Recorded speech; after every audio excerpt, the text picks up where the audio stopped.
श्री राधे राधे। भक्तों, श्रीमद् भगवद गीता भाव मंथन कार्यक्रम प्रारंभ किया जा रहा है। कल आपने श्रवण किया था तीसरे अध्याय के तीसरे श्लोक की व्याख्या अर्थात भाव मंथन।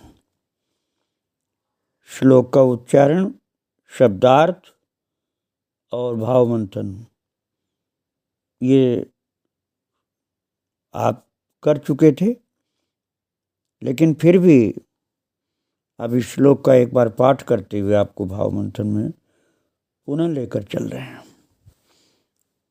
लोकेस्मिन् द्विविधा निष्ठा पुरा प्रोक्ता मया नघ ज्ञान योगेन सांख्यानाम कर्म योगेन योगिनाम।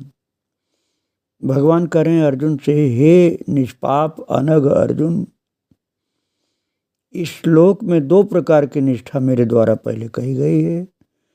ज्ञानियों की सांख्या नाम ज्ञान योग से और योगियों की कर्म योग से। ये तो शब्दार्थ हुआ।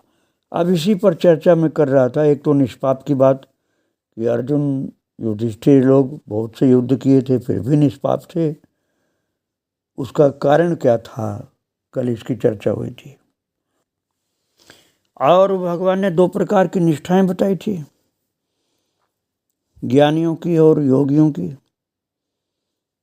तो निष्ठा का तात्पर्य मैंने कल आपको बताया था कि कार्य की संपूर्ण दक्षता अर्थात सिद्धि प्राप्त की अवस्था या पराकाष्ठा समझिए। जैसे कार्य करने की पराकाष्ठा पूर्ण भक्ति युक्त कोई हो उसको भक्ति निष्ठ कहा जाता है।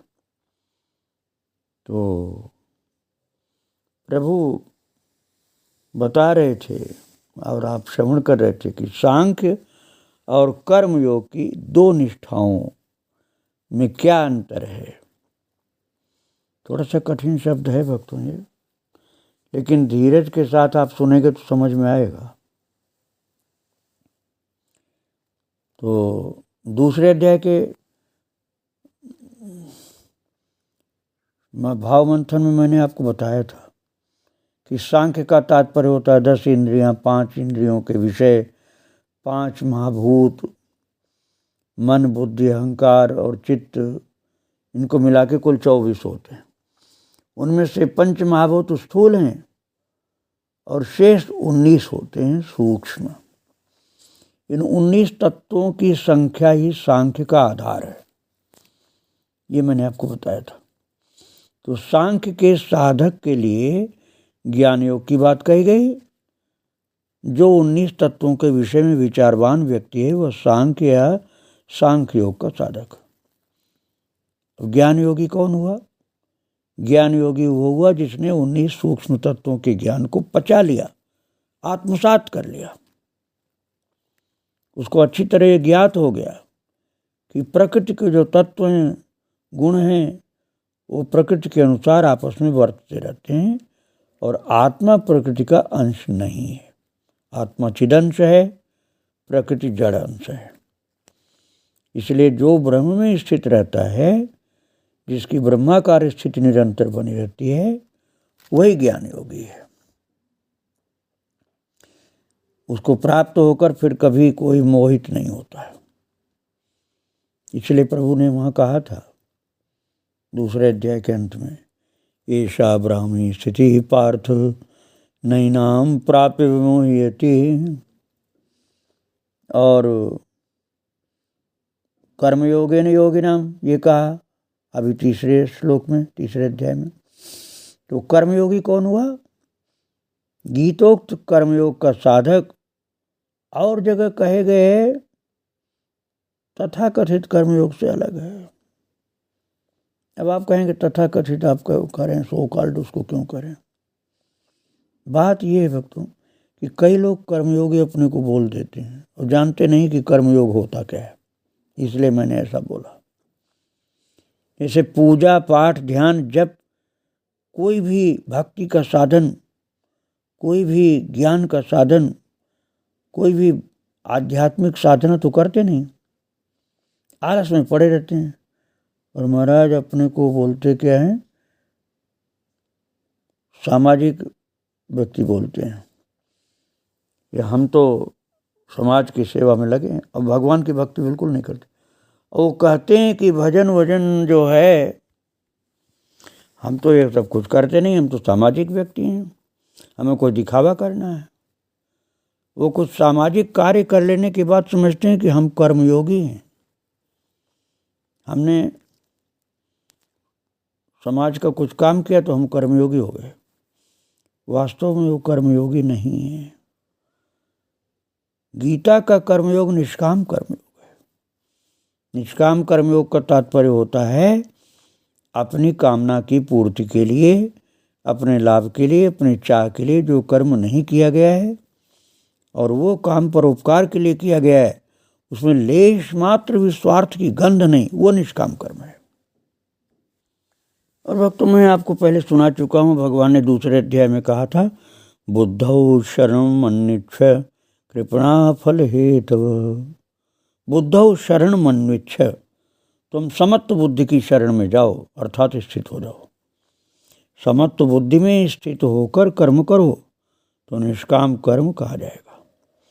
जो फल के हेतु कर्म करते हैं वे दीन हैं, ऐसा प्रभु ने बोला। कृपण हैं, अल्पमति के हैं, ये कदिया वो कर्मयोगी नहीं है। इसी को भगवान ने आगे गीता में यज्ञ भी कहा है, और यज्ञ के कई प्रकार भगवान ने गीता के 4 अध्याय में वर्णन किए।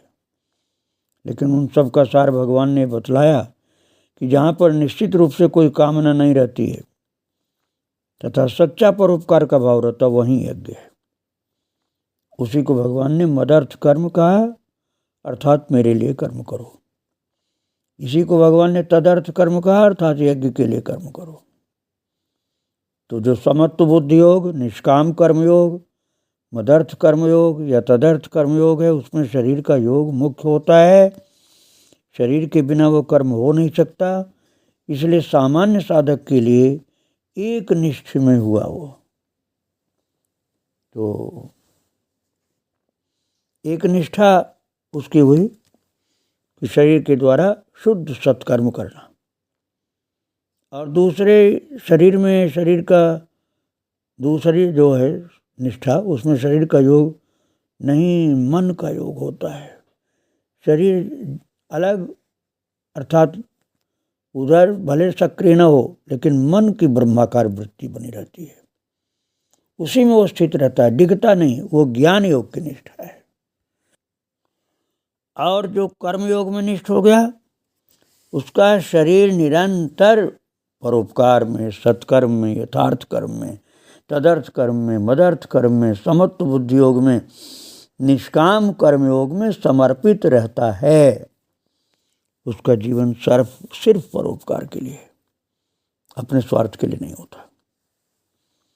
इतनी कृपालुता है भगवान की हम लोगों के लिए कि इन दोनों निष्ठाओं का उपदेश भगवान ने हमारे लिए इस लोक में किया है।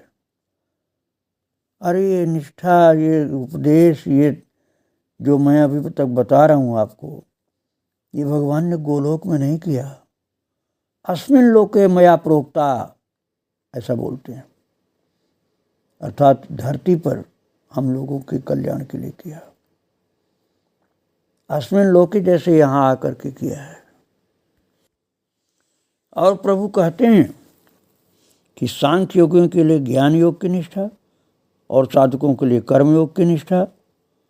साधकों का तात्पर्य सांख्य योगियों के अलावा जितने हैं सब, सांख्य योगी अर्थात शुद्ध ज्ञान मार्गी जो हैं, उनके अलावा जितने बच गए सब, जिनका शरीर के द्वारा कार्य होता है, अर्थात साधना होती है। व्यापार का मतलब आप समझ लिए, जितना शरीर का धर्म है वो शरीर का व्यापार। मैंने कहा रोजगार मत समझना आप। देह व्यापार का मतलब ये हुआ कि उसकी एक्टिविटी बॉडी के द्वारा होती है, अर्थात उसकी क्रियाशीलता शरीर में ही सन्निहित है। वो योगी हो गया कि जिसके द्वारा वो योग कर रहा है, अन्यथा नहीं।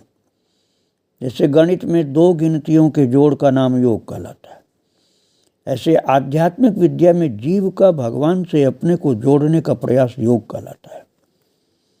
अब भगवान से अपने को न जोड़े कोई और अपने को योगी योगी बताए तो सच्चा योगी नहीं हो सकता। और जो केवल मन से जुड़े हैं, शरीर से संबंध नहीं है, वो पराकाष्ठा में पहुंचने पर ज्ञान निष्ठ हो गए। और जो अन्य साधक हैं, इनके अतिरिक्त वे योगी हो गए। इन दोनों में अंतर क्या रहा फिर?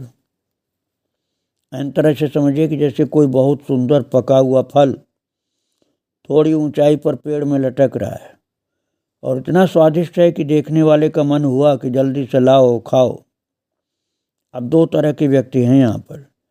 एक जोर से छलांग मारकर पा जाता है फल, वह हुआ ज्ञान योगी।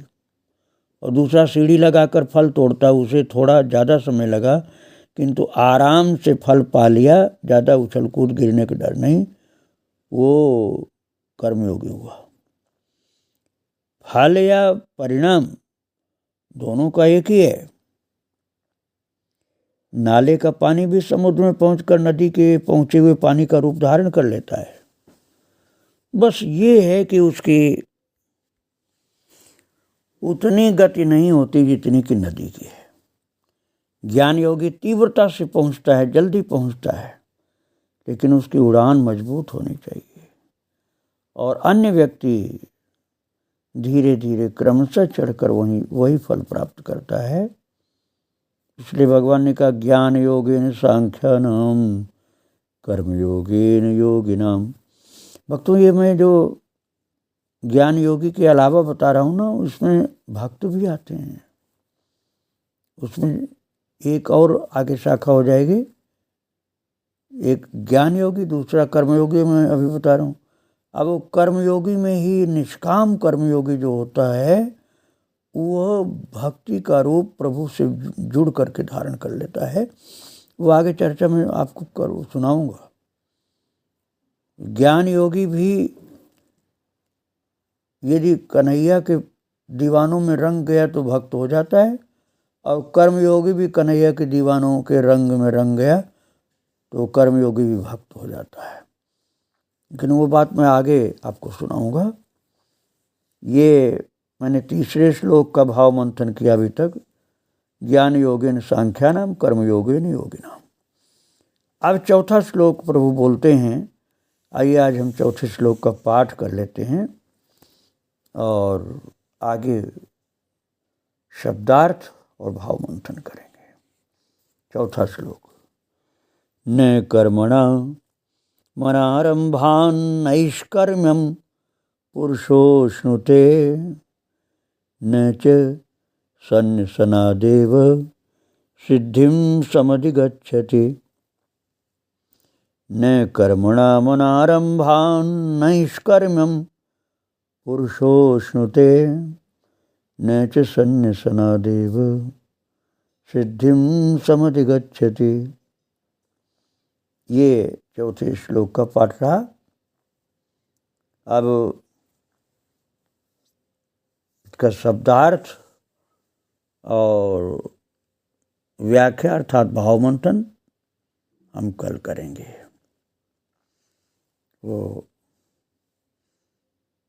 भगवान श्याम सुंदर और उनके प्रिय भक्त शिष्य अर्जुन और सब गीता प्रेमी संतों भक्तों को प्रणाम करके यहीं विराम दे रहा हूँ।